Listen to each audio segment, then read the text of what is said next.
The truth of this is that you are not going to be able to respond from a place of higher self-esteem and combat those feelings of I'm not enough for my partner or for my relationship until you begin to do the personal work to heal your low self-esteem on your own. So today, let's talk about how you can begin to do that. So here's 4 things you can do. First thing is to catch the critic. When those negative thoughts come up, those inner critic thoughts that are telling you how bad you are, how you're not good enough in this relationship, I want you to catch them, label them, write them down. This is training your brain to become more mindful to the types of thinking patterns that you get yourself into that reinforce that sense of low self-esteem.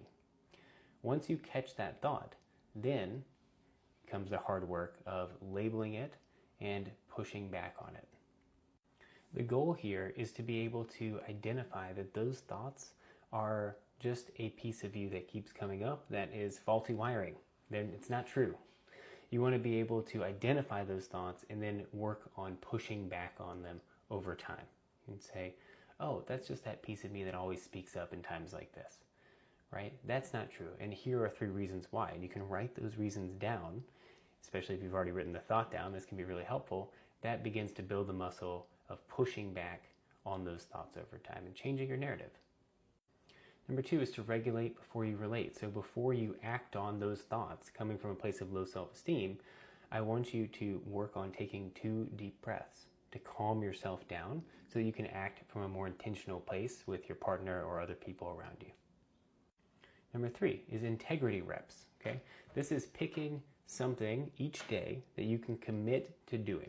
This can be going on a walk. It can be doing push-ups. It can be talking to your partner in an open and honest way. It can be making yourself breakfast every day. It can be something small. The goal here is to pick something that you can do each day and do it. This builds integrity and it shows you that you are a person who continuously does the things that they say they're going to do. This builds self-esteem. And 4 is honesty. Working on speaking up and speaking honestly to your partner, okay? Telling your partner, hey, I noticed that I'm pulling away because I don't feel good about myself right now. By being open and honest and practicing saying those things to your partner, even in small ways, you begin to, again, rebuild the narrative of yourself as someone who is open to sharing, who is trying, who is pushing themselves to do better in their relationship.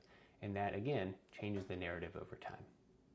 These are 4 very small steps that will help you build self-esteem over time. I'll mention more in my next video. Good luck.